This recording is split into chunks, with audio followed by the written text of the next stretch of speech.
श्रीलंका से सामने आ रही तस्वीरें परेशान करने वाली हैं। श्रीलंका से आर्थिक संकट गहराता जा रहा है। राजपक्षे सरकार की गलत नीतियों की वजह से श्रीलंका के हालात बद से बदतर होते जा रहे हैं। मैं आपको यह बताना चाहता हूं कि राजपक्षे सरकार ने सत्ता में आने के बाद सारे टैक्स आधे कर दिए, जिसका असर आज श्रीलंका की अर्थव्यवस्था पर दिख रहा है। देश दिवालिया होने के कगार पर खड़ा है, जनता सड़कों पर है और श्रीलंका की तस्वीरें भारत को डराने लगी हैं। देश के प्रधानमंत्री नरेंद्र मोदी के साथ बैठक में देश के बड़े ब्यूरोक्रेट्स ने इस डर के बारे में बताया। मुफ्त वाली घोषणाओं का डर अब हमारे हिंदुस्तान को भी सताने लगा है। देश में दिखा श्रीलंका वाला डर। श्रीलंका में बिजली नहीं, गैस नहीं, खाने पीने की चीजें पहुंच से बाहर। मुफ्त वाली योजनाओं ने देश को डराया। केंद्र सरकार जल्द ले संज्ञान। बड़े ब्यूरोक्रेट्स ने सरकार को चिताया।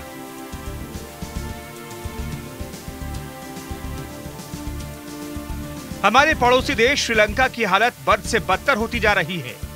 आर्थिक संकट गहराता जा रहा है। अब इसका असर वहां आम लोगों की जिंदगी पर दिखने लगा है। श्रीलंका के ज्यादातर इलाके में 12 से 13 घंटे का पावर कट जारी है। लोग अंधेरे में जीवन जीने के लिए मजबूर हैं। सड़कों पर अंधेरा है क्योंकि स्ट्रीट लाइट्स ऑफ कर दिए गए हैं।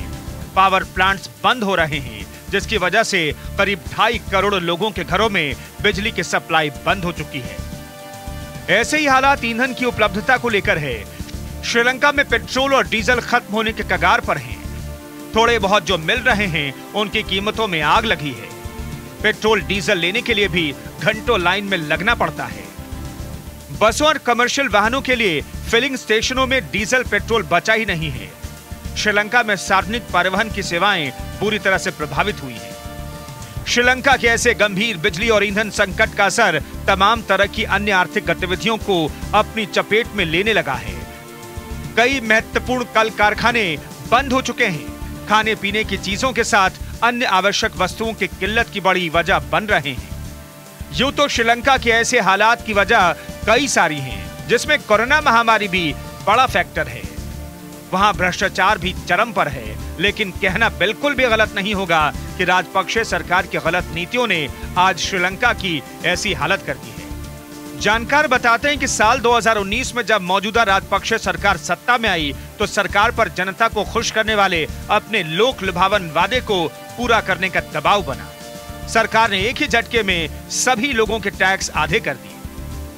सरकारी कोष पर बोझ बढ़ता ही चला गया। नतीजे आज सबके सामने हैं। आज देश कर्ज में डूबा है। विदेशी मुद्रा भंडार खत्म होने के कगार पर है। सरकार के पास ईंधन खरीदने तक के पैसे नहीं है। उस समय जनता को जरूर अच्छा लगा होगा। टैक्स आधा किए जाने के फैसले से जनता को फौरी राहत भी मिली होगी। जो जनता तब बहुत खुश हुई होगी, वो आज लाइनों में लगी है, अंधेरे में बैठी है, खाने पीने की चीजों के लाले पड़े हैं। श्रीलंका के ऐसे हालात भारत को भी डराने लगे हैं। यहाँ भी जिस तरह से लोक लुभावन वादे चुनावों में अपनी जगह बढ़ाते जा रहे हैं, राजनीतिक पार्टियों के बीच जिस तरह की प्रतिस्पर्धा मुफ्त योजनाओं को लेकर चल रही है, सरकारी कोष पर बोझ बढ़ाने लगी है। ऐसी योजनाएं आने वाले समय में राज्यों को श्रीलंका जैसे हालात में ला सकती है और इसी डर को देश के सामने कोई और नहीं, देश के सीनियर ब्यूरोक्रेट्स रख रहे हैं। आने वाले समय में ऐसी मुफ्त योजनाएं राज्यों को श्रीलंका जैसे दिवालिया हालात में ला सकती हैं। इस डर को सीनियर ब्यूरोक्रेट्स ने प्रधानमंत्री नरेंद्र मोदी के सामने रखा है। शीर्ष नौकरशाहों के साथ प्रधानमंत्री मोदी की हाई लेवल मीटिंग में यह बात सामने आई। प्रधानमंत्री मोदी ने शनिवार को 7 लोक कल्याण मार्ग स्थित अपने आवास पर सभी विभागों के सचिवों के साथ बैठक की।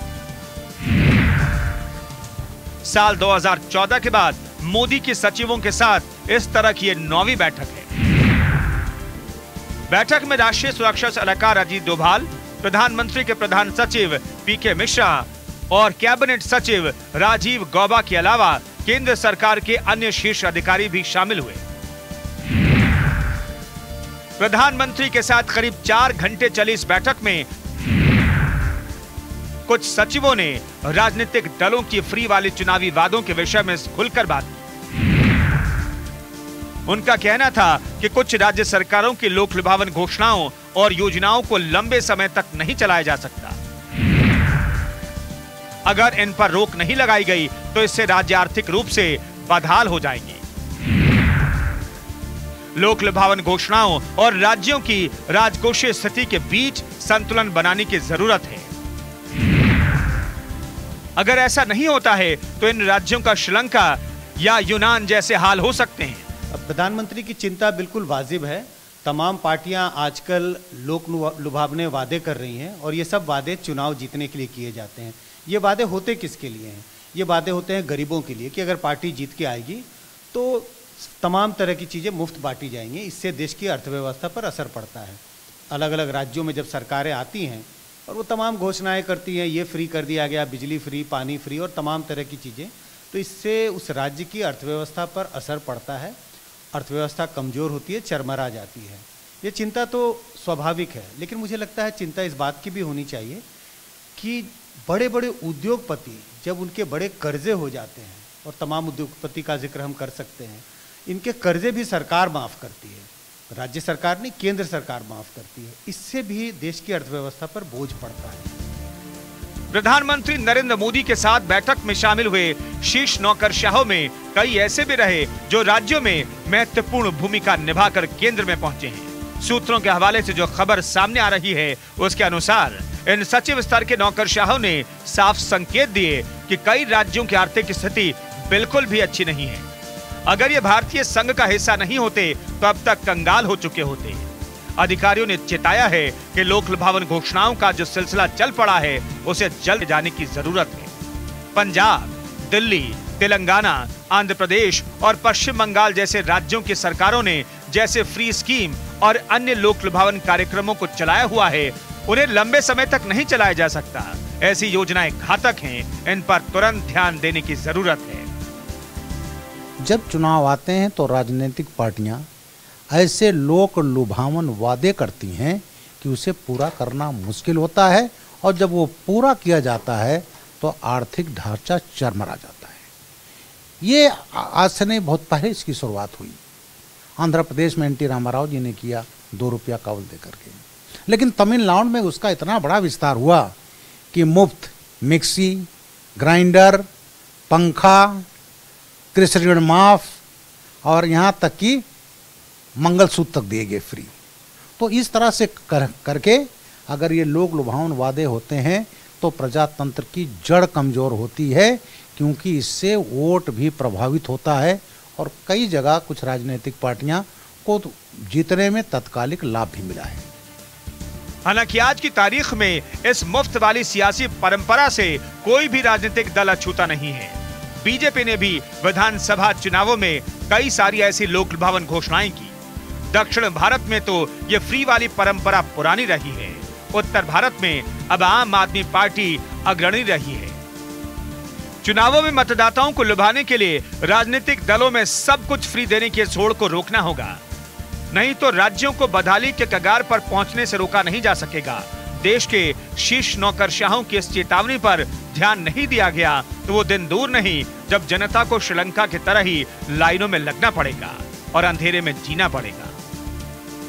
Bureau report, news India.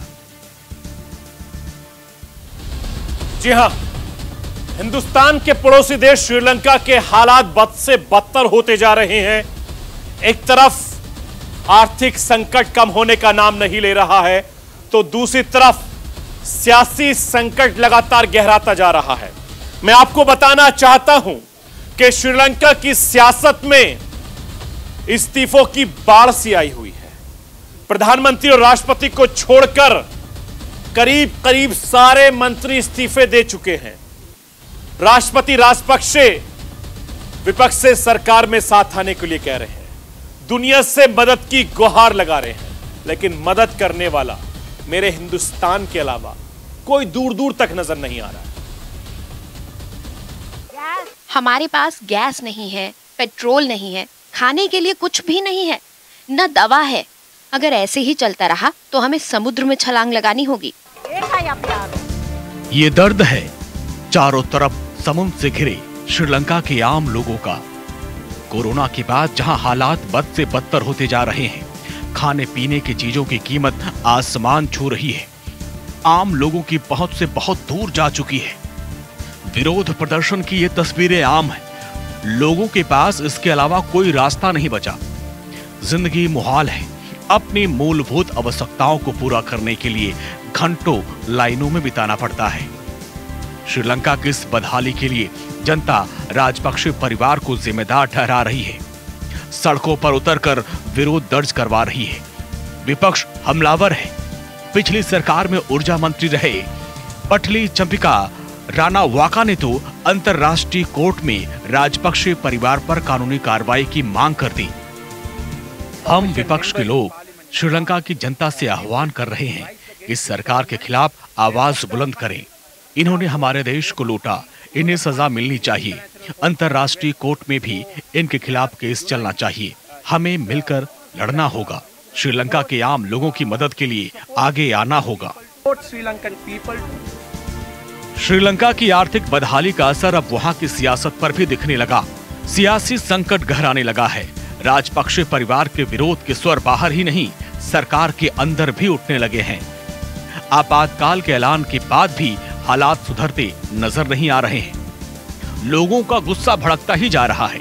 लोगों को नियंत्रित करने के लिए श्रीलंका में फेसबुक, व्हाट्सएप, ट्विटर जैसी सोशल मीडिया वेबसाइट्स पर भी प्रतिबंध लगा दिया गया है। आम जनता के बढ़ते आक्रोश और विरोध को देखते हुए श्रीलंका के राष्ट्रपति राजपक्षे ने अपने भाई बासिल राजपक्षे पर एक्शन लेना पड़ा। उन्होंने परिवार के एक सबसे प्रभावशाली सदस्य बासिल राजपक्षे को वित्त मंत्री पद से हटा दिया। सरकार पर संकट गहराता जा रहा है। इस्तीफों की बाढ़ सी आ गई है। प्रधानमंत्री महिंद्रा राजपक्षे को छोड़कर करीब सभी मंत्रियों ने इस्तीफा दे दिया है। सोमवार सुबह वहां के सेंट्रल बैंक के गवर्नर अजीत निर्वाल कबराल ने राष्ट्रपति गोटबाया राजपक्षे को अपना इस्तीफा सौंप दिया। इसके पहले रविवार रात को श्रीलंका के 26 मंत्री इस्तीफा दे चुके हैं। प्रधानमंत्री महिंद्रा राजपक्षे के बेटे नमल राजपक्षे ने भी इस्तीफा दे दिया। वो युवा और खेल मंत्री थे। साथ ही उनके पास डिजिटल टेक्नोलॉजी और औद्योगिक विकास की राज्य मंत्री का भी प्रभार था। बताया जा रहा है कि सेंट्रल बैंक के गवर्नर कबराल को कैबिनेट मीटिंग में बुलाया गया था और उनसे बैंक की नीतियों को लेकर सवाल किए गए थे। इस दौरान उनका कुछ मंत्रियों के साथ विवाद भी हो गया था, जिसके बाद उन्होंने अपने पद से इस्तीफा दे दिया। इससे श्रीलंका में आर्थिक अस्थिरता का माहौल और भी गहरा गया। इस बीच राष्ट्रपति राजपक्षे ने सभी पार्टियों से सहयोग की अपील की है। उन्होंने संसद का प्रतिनिधित्व करने वाले सभी राजनीतिक दलों से कहा कि मंत्री पद स्वीकार करें, कैबिनेट का हिस्सा बने और राष्ट्रीय संकट को दूर करने के लिए समाधान खोजने के लिए एक साथ आएं। बड़ी पहल करते हुए सोमवार को 4 नए मंत्रियों को शपथ दिलाई गई। कोरोना महामारी के साथ साथ राजपक्षे सरकार की गलत नीतियों ने आज श्रीलंका की ऐसी बुरी हालत कर दी, ये बात जग जाहिर है। हर कोई राजपक्षे परिवार को इसके लिए जिम्मेदार ठहरा रहा है। राष्ट्रपति राजपक्षे दुनिया से मदद की गुहार लगा रहे हैं, बचाव के तमाम उपाय कर रहे हैं। फिलहाल श्रीलंका के लोगों को जल्द राहत के कोई आसार नजर नहीं आ रहे हैं। Bureau report, news India.